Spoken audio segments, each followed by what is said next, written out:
倘若固守一世缺失，不因烦念困扰，坚守内心成名与安宁，真正强者。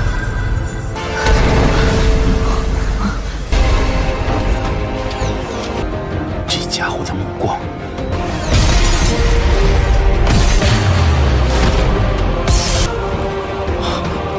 这。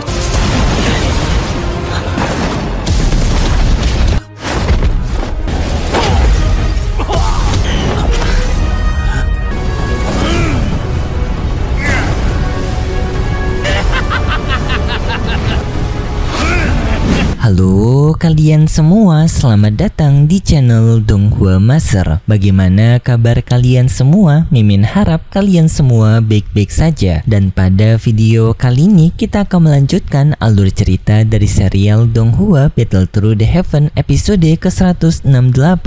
Dan sebelum kita masuk ke cerita terbaru, mari kita sedikit mengingat cerita sebelumnya, yang dimana pada cerita sebelumnya Shoyan bersama dengan lainnya mereka menghadapi 3 boneka banseng dari pohon Bodhisattva, yang singkatnya mereka membagi tugas untuk mengalahkan ketiga boneka banseng tersebut. Dengan singkat cerita, Shoyan bisa mengalahkan boneka banseng tersebut dengan juga lainnya yang bisa mengalahkan boneka banseng mereka masing-masing. Dan setelahnya pun mereka memasuki pohon Bodhisattva, yang di dalam pohon tersebut Shoyan dipengaruhi oleh energi gelap dari pohon itu yang mencoba untuk mempengaruhi Shoyan untuk membawa Shoyan menjadi boneka dari pohon Bodhisattva, yang singkatnya Shoyan untungnya bisa terbebas berkat benih Bodhisattva. Dan setelahnya Shoyan berpindah tempat dengan menemukan adanya dunia kecil yang di dalamnya adanya pohon Bodhisattva yang tampak sedang layu, dan itu merupakan inti cerita pada cerita sebelumnya. Kalau gitu pun sekarang langsung saja kita masuk ke bagian cerita terbaru. Shoyan yang berada di pohon kuno yang tampak sedang mati mencoba untuk mengamatinya, dan tiba-tiba saja Shoyan mendapatkan kilas balik, yang pada kilas balik tersebut Shoyan melihat adanya sosok kuat yang membuat Shoyan kaget karena Shoyan sadar sosok kuat tersebut telah berada di ranah Dodi. Dan dari kilas balik tersebut sosok Dodi itu tampak ia begitu senang karena akhirnya ia menemukan pohon Bodhi kuno yang sudah ia cari sangat lama. Dan sosok Dodi tersebut menyerap kekuatan dari esensi pohon Bodhi kuno untuk bisa meningkatkan kekuatannya agar semakin kuat dan menguasai dunia. Dan setelahnya tiba-tiba saja adanya sosok Dodi lainnya yang kemunculan dari sosok Dodi tersebut mengincar Dodi lainnya yang membuat mereka bertarung. Dan setelahnya penglihatan Shoyan selesai, dan berkat penglihatan kilas balik itu membuat Shoyan sadar bahwasanya pohon Bodhisattva sekarang berada di kondisi kritis akibat esensinya diambil oleh Dodi sebelumnya. Pada saat itu Shoyan melihat benih Dodi, dan di sini Shoyan teringat bahwasanya benih Dodi ini bisa menghilangkan pengaruh emosi jahat yang kemarin hampir menguasai Shoyan. Dan Shoyan memiliki ide untuk menggunakan benih ini juga menghilangkan emosi jahat yang berada di pohon Dodi ini, yaitu emosi jahat yang sebelumnya telah dipengaruhi oleh Dodi sebelumnya yang telah mengikis pohon Bodhisattva. Shoyan menggunakan benih Bodhisattva tersebut yang digabungkan dengan apinya,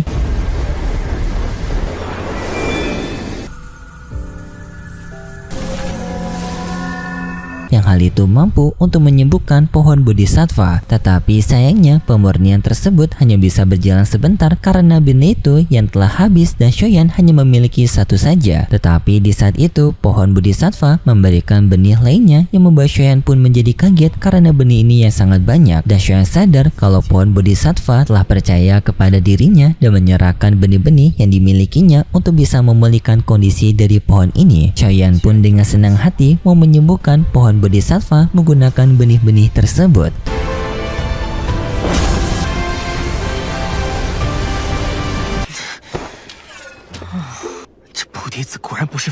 Tetapi dalam proses tersebut Shoyan kehilangan banyak energinya yang membuat Shoyan berhenti di tengah jalan lagi. Dan di saat itu tiba-tiba saja pohon Bodhisattva memberikan sebuah formasi yang berbentuk seperti bunga teratai kepada Shoyan, yang formasi itu memberikan energi besar kepada Shoyan sampai membuat Shoyan bisa memulihkan kembali kekuatannya secara instan.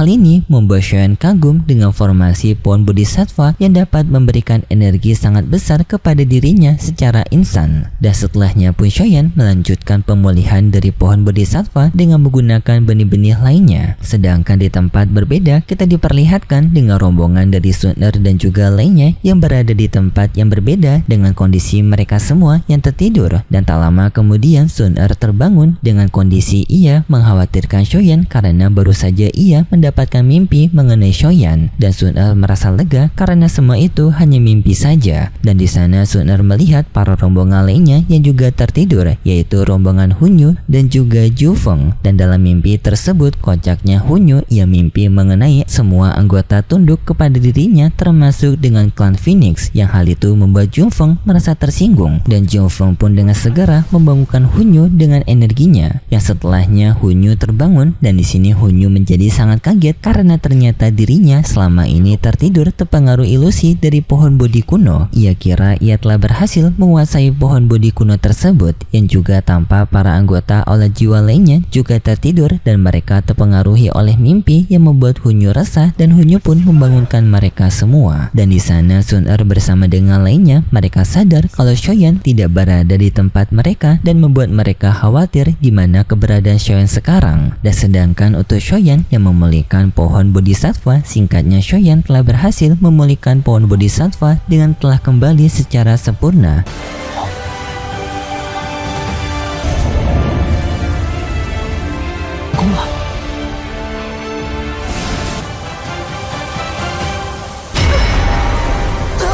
Dan setelahnya tiba-tiba saja Shoyan mendapatkan hadiah dari pohon Bodhisattva, yaitu Shoyan yang mendapatkan saluran energi besar dari pohon Bodhisattva. Dan situasi di luar banyak orang dibuat kaget karena mereka melihat adanya bayangan Shoyan yang berwarna emas berukuran raksasa. Dan di sana pun Gu Qingyang menyadari bahwasannya Shoyan sekarang telah mendapatkan pencerahan dari pohon Bodhisattva. Hal ini disetujui oleh Sun Er dan juga lainnya. Mereka mengakui pencerahan dari pohon Bodhisattva merupakan salah satu bentuk harta dari pohon Bodhisattva, yang dimana jika seseorang mendapatkan pencerahan dari pohon Bodhisattva akan bisa untuk mendapatkan pengalaman ratusan reinkarnasi, yang pengalaman tersebut akan bisa untuk menerobos ranah Dodi. Dan mereka sadar kalau Shoyan telah mendapatkan kesempatan yang sangat besar. Sedangkan untuk Hunyu dan juga Ju Feng, mereka berdua merasa iri dengan keberhasilan Shoyan. Dan Hunyu bersama dengan Ju Feng, mereka berdua setuju untuk mencoba menggagalkan Shoyan dengan mereka maju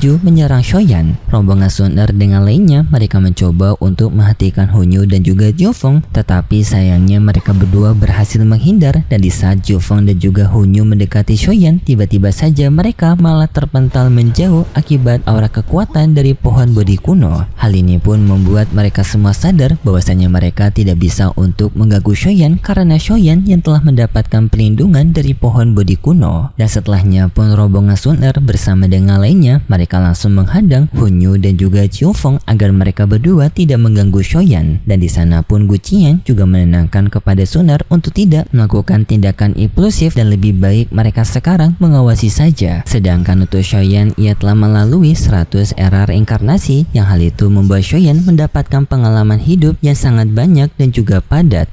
倘若固守一世缺失，不因烦念困扰，坚守内心成名与安宁，真正强者。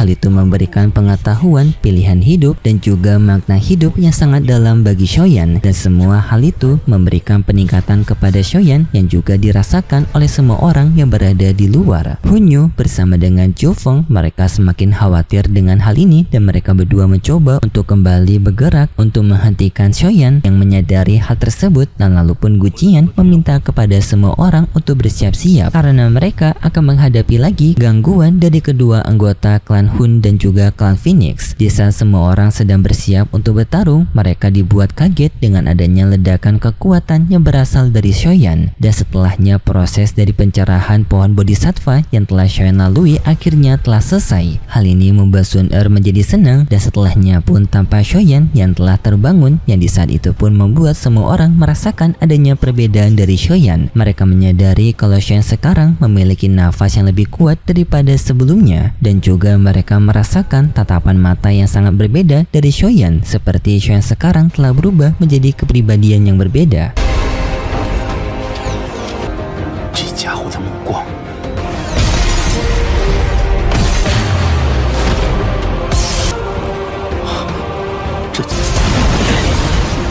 Dan setelahnya Shoyan bergerak dengan setiap langkahnya bisa memberikan retakan dimensi dan secara singkat langsung berpindah di hadapan Hunyo. Dan pergerakan Shoyan juga diikuti dengan banyak benih pohon bodhisattva yang mengikuti Shoyan. Hal ini membuat banyak orang menjadi kaget karena Shoyan diikuti oleh benih-benih dari pohon bodhi kuno yang termasuk sebagai harta berharga dari pohon bodhi kuno. Hunyo menjadi sangat iri dan menyuruh kepada Shoyan untuk menyerahkan benih pohon bodhi kuno itu dan mengancam kepada Shoyan jika Shoyan tidak menyerahkannya, maka Shoyan tidak akan bisa keluar dari tempat ini. Tetapi Shoyan dengan santai menjawab kalau ia tidak akan menyerahkan benih ini karena benih ini termasuk harta berharga yang dapat melakukan pemurnian tingkatan 8. Tetapi Jiufeng mencoba untuk menghasut Shoyan dengan mengatakan bahwasanya mereka telah berjuang bersama-sama untuk menghadapi gelombang binatang liar sebelumnya. Shoyan tidak menjawab, ia mengeluarkan benih-benih lainnya dan benih-benih itu diserahkan kepada rombongannya. Dan setelahnya juga Shoyan mengulurkan tangannya dan mengambil 2 benih yang di sini Hunyo dan juga Jiufeng kira benih itu akan diserahkan kepada mereka berdua. Tetapi mereka berdua keliru karena kedua benih itu diserahkan kepada 2 anggota netral dari aliansi Shoyan sebelumnya. Dan setelahnya Shoyan memprovokasi Jiufeng dan juga Hunyo bahwasanya mereka berdua tidak akan mendapatkan benih dari tangan Shoyan, tetapi mereka hanya akan mendapatkan pukulan darinya. Hal ini membuat Jiufeng dan juga Hunyo semakin kesal. Dan di sini mereka sadar mereka hanya memiliki pilihan untuk menghadapi Shoyan saja. Mereka semua pun langsung bersiap-siap untuk melakukan pertarungan dengan rombongan dari Guncian dan juga lainnya. Mereka langsung memberikan perlindungan kepada Shoyan. Tetapi Hunyo tidak takut dengan hal tersebut dan di sana pun Hunyo membagi tugas bersama dengan Jiufeng, yang dimana Jiufeng disuruh untuk menghadapi sisa lainnya, sedangkan Hunyo akan menghadapi Shoyan. Dan setelahnya pertarungan mereka dimulai dengan Hunyo maju menyerang Shoyan.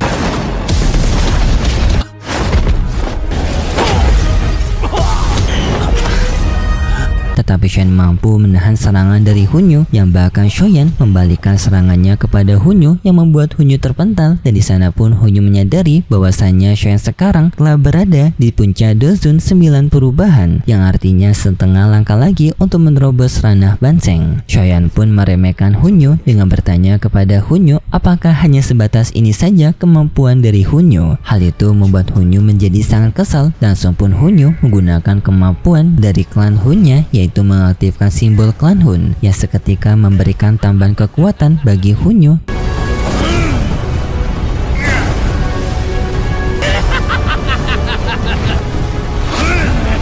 Tetapi Shoyan meremehkan Hunyo dengan mengatakan bahwasanya peningkatan itu masih belum cukup untuk bisa menyaingi kekuatan Shoyan. Tetapi Hunyo tidak peduli, yang langsung melepaskan serangan dari telapak tangan jiwanya ke arah Shoyan. Dan Shoyan dengan sangat mudah bisa menahan serangan tersebut, semakin kembali menekan perkataan sebelumnya bahwasanya kekuatan Hunyo masih belum bisa sebanding dengan dirinya. Dan setelahnya Shoyan dengan mudah bisa menghancurkan serangan dari Hunyo.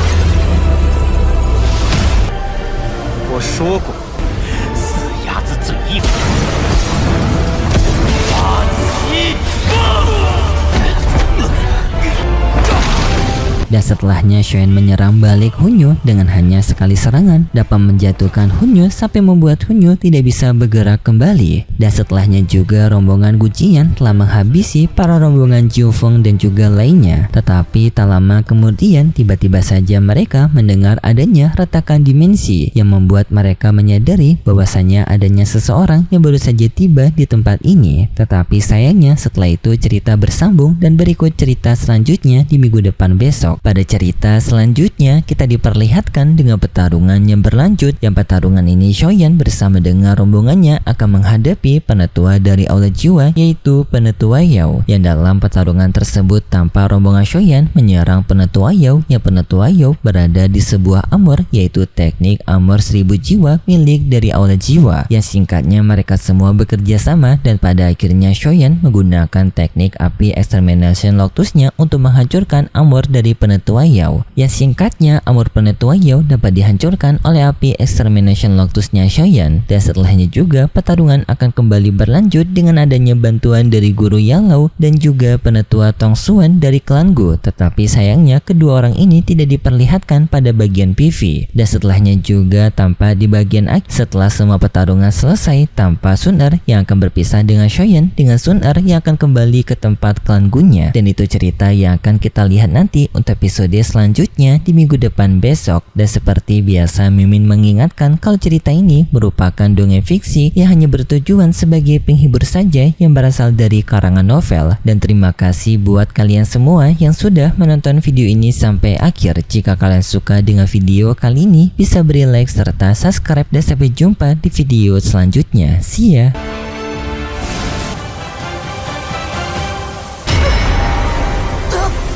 倘若固守一世缺失，